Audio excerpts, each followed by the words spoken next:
it's Shannon Bisordi with Vanguard Properties. I hope you're doing well as we are all sheltering in place right now. I've had some clients call me with some questions in regard to forbearance, and there's a lot of articles and emails and calls going about. So I thought I would check in with one of my lender partners, Paul Obrantz from Clear to Close Brokers, to come and talk a little bit about it. So welcome, Paul.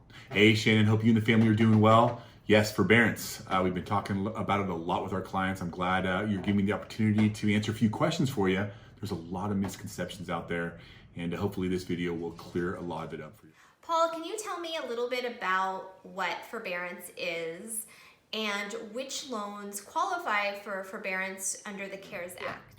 Hey Shannon, that's a great question. So to answer what a forbearance is, let's talk about what it's not first. So what a forbearance is not, it is not free money. It is not debt forgiveness.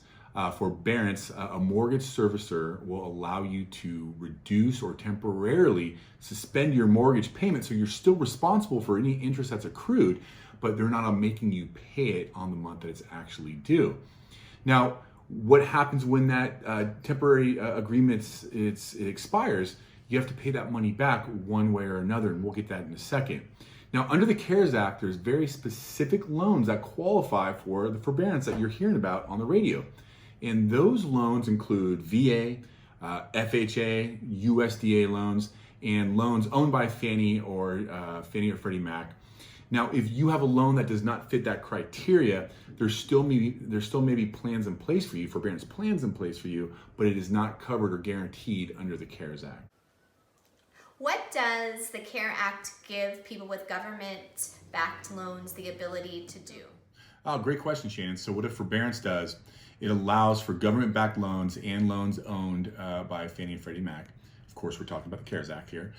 The ability to skip mortgage payments for up to 1 year. Now, with that said, right, each servicer is going to be differently, and what we've been seeing with our clients and the multiple servicers that they have is that they're starting off with a 3-month period. Now, in that 3-month period, just remind you is that there's no penalties that are being assessed. They're not reporting delinquent mortgage payments to your credit report. Very important, the interest is still accruing on the loan, on the debt that you owe. Paul, can you tell me if somebody needs to apply for a forbearance, what are the next steps? I know that there are some misunderstandings out there where people think that they can stop just making their payments. Can you also talk a little bit about if somebody does stop making their payments, what the consequences might be?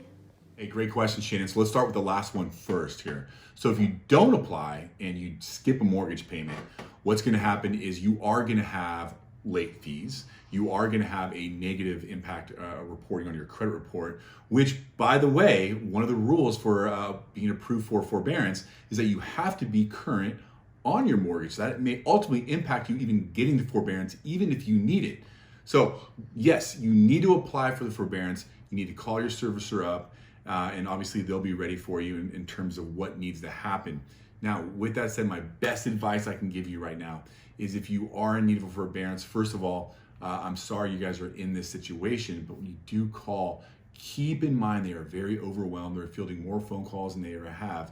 In fact, I was talking to UWM's servicing department for some of our clients that were going through this, and they were telling me that, just as an example, they were getting 1,000 calls a day under normal times, then overnight, they're getting 15 to 20,000 calls a day, and they simply do not have the staff to get this done in a 24-hour period. Now, the commitment is they're going to take care of you, but it just may not be as fast as you would like it to be. So hang in there. So if a forbearance is granted, how is it being repaid? Hey, first, I do want to say though, Shannon, is, to everyone out there, if you can make your mortgage payment, please do. I mean, this is a really big issue. It's kind of like voting, how you don't think your vote matters, but in fact it does. But from an individual standpoint, we don't think it makes a difference. That's the same thing with making your mortgage payment, is if a lot of people that have the ability to make their mortgage payment don't, we're going to see a lot of bad, unforeseen consequences that probably aren't going to be too positive as a result of it. But to answer your question specifically, things that I've been seeing is it ranges all the way from, hey, you owe us the whole funds in 3 months, all the accrued interest in 3 months. And then I've seen all the way to the other end where they'll tack it on to the end and you just keep paying as agreed. Now, what's important is that you call your servicer, and what they're going to do is they're going to send you out a contract. Now, if you feel uncertain about it or you have questions, always feel free to email me that contract. I'd be happy to go through it with you, because it's very important to understand that once you sign that contract, there could be some unforeseen consequences like negative credit reporting in terms of having a loan modified. I just want to make sure you know exactly what you're signing and some of the benefits or the pros and cons that are getting as a result of that forbearance. So can you tell us, what is your overall recommendation of what people should do right now? Hey Shannon, so my advice is going to be different depending on who I speak to. So let's start over here, right? We have a range of clients that have called me up just asking, hey, with this forbearance, should I take the 3-month forbearance, right? Skip my mortgage payments and take my mortgage payments and put them in a savings account or invest them elsewhere?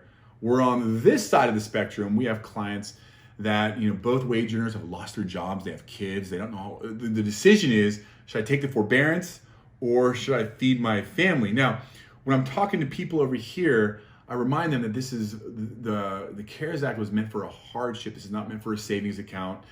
Please keep making your mortgage payments. But to our clients over here that both lost their jobs, absolutely, this is exactly for you. Now, it's really important to understand is that the CARES Act has put it into place to where, you can make your April payment, make it. If you can make your May payment, please make it. But if you can't make your June, guess what? You can apply for the forbearance then, and they will start extending your mortgage payments. So it's very important at this time to just see the situation for what it is. We're gonna get out of this sooner or later. I'll be able to do videos from my office versus my home, and we'll be back to business as normal. But if you can make your payment, make it. But if it's a decision between feeding your family or making your payment, forbearance is for you. And last but not least, can you tell us about scams?